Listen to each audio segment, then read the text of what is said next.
Math exams, English exams, physics exams, chemistry exams, computational exams, engineering exams, they're here and you're behind, and I know exactly what that feels like. That overwhelming sense of emotion and feeling constantly guilty because you're in this endless cycle of knowing that you have so much to study for, but at the same time feeling paralyzed in the moment because it is so overwhelming. Man, I think that that's probably a universal experience for all of us students, and I want to help you get out of it. Life happens. No matter how perfect you try to make your learning system, no matter how perfect you go throughout the processes, I get it. Life gets in the way and sometimes we feel behind. I want you to have a 6-step method that you can utilize so that when you're in those moments, you can immediately jump to it, know how to get out of it, and so that you can continue living not just a productive life, but also a mentally healthy life, because school can become really, really frustrating if you don't know these 6 steps. My name is June Yu. If you're new to the channel, welcome. If you're returning, welcome back. Look, final season's just ended. I know a lot of us felt a big sense of relief when it was over, and I know a lot of us struggled our way through them, and I get it. Studying for exam season is really, really difficult, and especially when you feel behind, it becomes 100 times worse. I hope that the learning system now has allowed you guys to be productive throughout the entirety of the term so you don't feel this way when it comes down to it. But again, we had family health issues the last couple weeks that made me a little bit behind on some of the work, so I get it. Life comes in the way. I want to be sure that you guys are helped, and then you can save this video and use it whenever you feel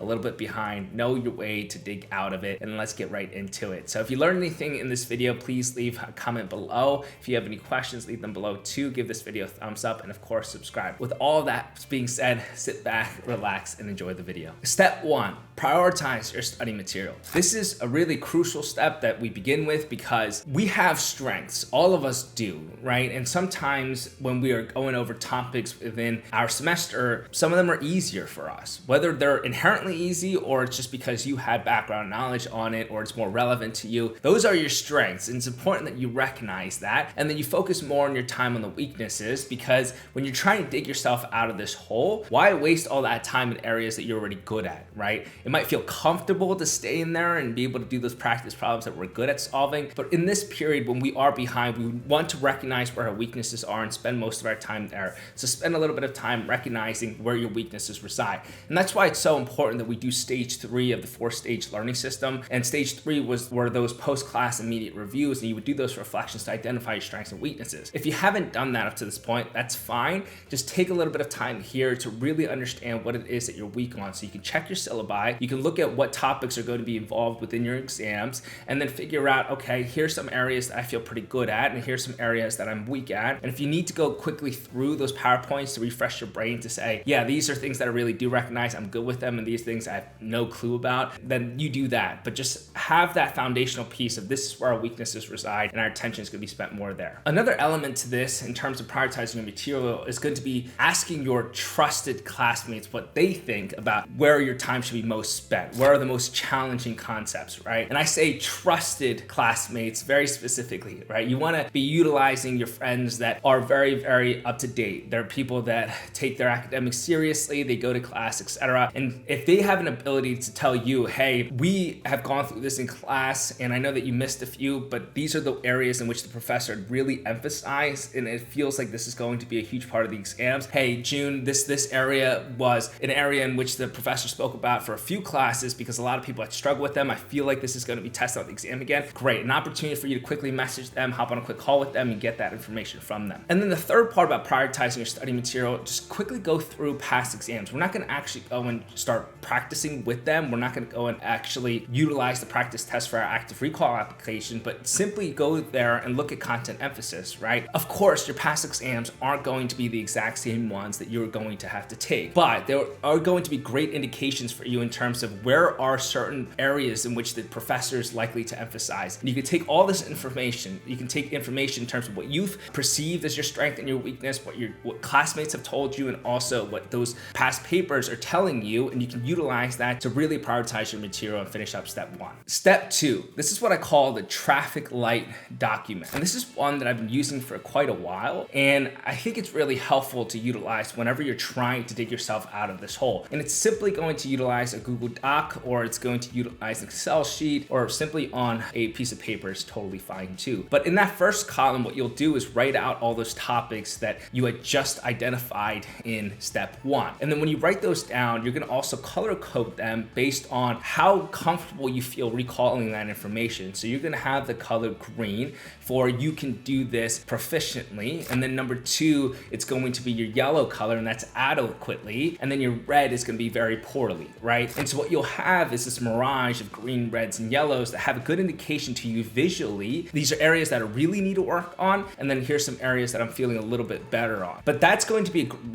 great signal to you to always reflect back on, and you'll update this as you go along with your studying. But what you'll also do is that you'll leave columns available to the right side of it. And what you'll do in those columns is input information as you go through your revision, things that you find are really important, things that you really struggle with, or areas that are really weak for you that you want to make sure that you write down and can be able to refresh your mind on. You'll put it on that sheet. You'll put it on this traffic light document. And what this becomes for you the day of your exams are going to be the perfect cheat sheet for you, right? When you open up that document, immediately you're greeted with all the things that you needed to study up to this point. You have a good indication of where your strengths and your weaknesses reside all the way up to your exams, and you can immediately look next to it to find specific points in which you wanted to highlight for yourself, and you can refresh upon it, feel a little bit more comfortable on exam day. Step 3, create a study schedule. And again, I think that these first 3 steps, you might come to me and say, hey, I just want to get right into it. I want to get right into the material. And I get that feeling of wanting to just immediately jump into the material, especially when you're feeling behind. But this is much more effective approach because 1, you're going to ensure that every little bit of time that you use from this point forward will be utilized efficiently in ways that you know that you need it. But 2, especially when you're feeling extremely overwhelmed and you can't get yourself to do anything because you feel paralyzed in that moment, it's a really good thing for you to start with easier tasks. In steps 1 through 3, are you setting that foundation for yourself? It's not going to require a ton of brain power here, but you actually getting these things done and building a structure for you, building that foundation for you to move forward with is actually going to build you that positive momentum moving forward and give you a sense of, you know what, like I can actually do this. And so I think that although steps 1 through 3 seem trivial, it's really important that you do that. So with creating a study schedule, usually how I'll allocate my time is 45 minutes per weakness and then 5-minute breaks. Obviously, this is going to heavily depend on which topics we're looking at, which subjects we're looking at. But the idea is a version of the Pomodoro technique, right? Where we're not spending an entire 6 hours straight just trying to do our revision. Why? Because it's highly ineffective. We want to break them up into blocks of time where we can be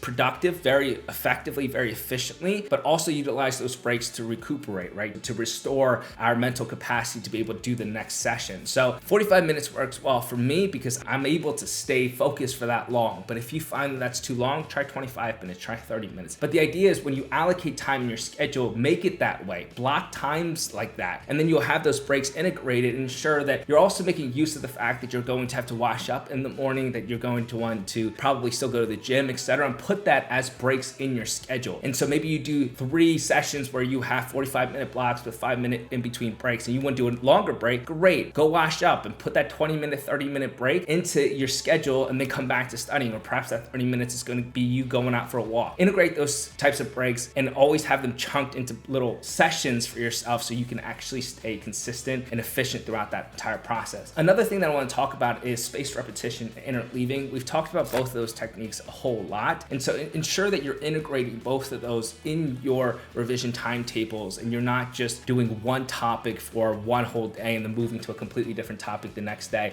and then never revisiting the first topic, because that's going to be inefficient, knowing the forgetting curve, knowing how much you're going to forget by the time it comes to your exam. So ensure that you're integrating those optimal breaks of those 5-minute, 10-minute breaks, and then if you're going to go to the gym or going to go wash up, integrate that as breaks, and then also ensure that you're integrating spaced repetition and interleaving. Step 4, work with trusted classmates. We've already spoken to these classmates and tried to gain an understanding of what they believe the content emphasis will be, but utilize your friends here and help them and then have them help you. You see, your weaknesses might be their strengths and their weaknesses might be your strengths. This is a great opportunity for both of you to utilize each other and help each other. Why? Because when you know a topic really well, and hopefully you've been using the 5-minute technique up to this point, you're going to be able to simplify it to its crucial components. You don't need that extra fluff. And so when you go and read a textbook, yeah, you're going to be hit with a lot of fluff, right? There's going to be a lot of irrelevant material. And if you are in a time crunch and you're trying to dig yourself out of that hole, it might be much more efficient for that friend to just explain it to you or to teach you the way without all of that, right? And without all that fluff. And it might be a lot more effective for you you to be able to ask them questions immediately and ask for clarification points, but also get them to try to fix their explanations. That'll help them too. So you guys are utilizing your Feynman techniques together. And this is just a great opportunity because I have two really great friends that I utilize them in any time that I do feel like I'm in a hole, and they'll utilize me the same way, because we are all students that stay on top of the material for the most part. But when we do have weaknesses, usually we can ask the other person, and the other person is able to clarify or at least build a strong foundation so that when we go and do other research about it and do some topical reading about it, it becomes a lot more relevant because we have that type of foundation. So utilize your trusted classmates. Again, trusted. Don't just utilize any of your classmates. If you have classmates that are going to be lackadaisical here, there's no point in asking them for help because you're just wasting your time. Step 5, find your focus space. This is critical. There are so many distractions around us. Our phones are one example of them, but just in general, especially when I was growing up, I lived in a very loud household, and that was hard for me because every area that I was going to was loud. It was filled with people talking, and even during the day or at night, I couldn't find any place that I could do my work and I could stay focused throughout the period of it. And so what I've done over the past several years now is always find what my focus space is going to be. For my first few years in college, it was the library, and I found those little rooms that you could rent out beforehand. Nobody was coming in there and I could stay locked in. Sometimes it was within my own apartment, but again, my apartment was sometimes loud with friends over. And so that wasn't always the best situation, but I also found that it's great when you can utilize noise canceling headphones or noise canceling earbuds and put white noise on the side too if you're living in a very loud situation. So that's what I would do growing up. I would have my noise canceling earbuds. I would put on white noise on the side because obviously there would be some leakages with the earbuds and I could still hear noise, but then it would be muffled by the white noise outside of it. And I would buy myself like a $5 divider from Amazon, and that would put my focus exactly where I need to, which was all my work. I wasn't tempted to look around because mental focus is going to follow visual focus. If you're visually distracted, you're going to be mentally distracted as well. And same thing with sounds. If you're going to be distracted with sounds around you, it's going to be hard for you to focus on your work. And so when I have that, when I have the earbuds and I have the white noise, I'm good with my hearing. And then when I'm talking about looking, I'm good with my divider because I can't look at any type of external distraction around me. And then I would always carry a little timer around with me, and I would always look at that if I need a break. I would look at that timer and think to myself, okay, here's the time that I have left for it. But also watching that timer would get boring really quickly, so I would immediately go back into my work, etc. But it would just give me something to look at that was still going to be effective instead of distracting me. And so that focus space is going to be important, not just so that you can lock in, but also contextually, your environment matters. In other words, that's why it's not a good idea for you to study in your bed or study in the same exact room as your bed all the time, because contextually, you have associated your bed with sleep, with rest. And when you get to that point in which you're trying to pull out your study material and you're on your bed, all of those contextual environmental cues are still going to be there. So you're going to feel really tired and really fatigued. But if you go to the library where you're not supposed to sleep and you know that, and you see other people studying too, you're going to be much more awake. And so having contextual cues around you is really, really important. Even for example, I have this lamp on my desk and I really don't ever use it because I don't need it. I have the lights above me to do my work, but I put that light on specifically when I'm doing my deep work sessions because contextually it just gives me a cue that, hey, it's time to lock in. So find your focus space, utilize your contextual cues to ensure that every time that you sit down and do work in that position that you're going to be able to be productive. Step number 6, active recall applications. Knowing that we are in a time crunch, knowing that we have to make the most out of all the time that is available to us moving forward, we want to ensure that we're using techniques that have high utility. What are techniques that have low utility? It's ones that are passive. It's ones that don't require meaningful effort. If you are just rewriting or if you are just rereading a textbook or highlighting passively, that's not going to actually provide you the depth of learning required for you to perform well on your exams. When you get into higher education especially, you'll never be tested on regurgitation questions. It'll always be questions that require you to synthesize new knowledge or perhaps compare and contrast or to contextualize or to provide examples with, and that can be very difficult. And if you don't have the type of techniques that's going to require you to have that depth of knowledge, in what world are you going to be able to perform well on your exams, right? And so you want to ensure that those techniques are actually going to be applicable and help you for your exams, and that's where active recall applications are going to come into play. So you have your blurting method, you have your Feynman technique, you have your practice exams, and diagrams here are another great tool for you to utilize. We just talked about how those exams are going to require you to synthesize new knowledge, compare and contrast, contextualize. And when you are revising in a manner in which you're constantly seeking for those deeper linkages between those topics and those concepts, it's going to allow you to perform much better when it comes down to those questions, right? And so having an ability for you to always restructure the material is really critical in your learning. If you are constantly just looking at material the way that it's handed to you, whether it's in textbook or the way that your professor put their slides together, or if you're just taking notes from another student, learning isn't happening because you're not taking that additional step to reorganize it in a manner that's relevant to you. And that's the actual important part, right? To actually break it down, to reorganize, to group, to compare and contrast, to link information together, to identify why something is important. And so that's why we have you doing these types of active recall applications, the burning method, the Feynman technique, the practice test, along with these diagrams.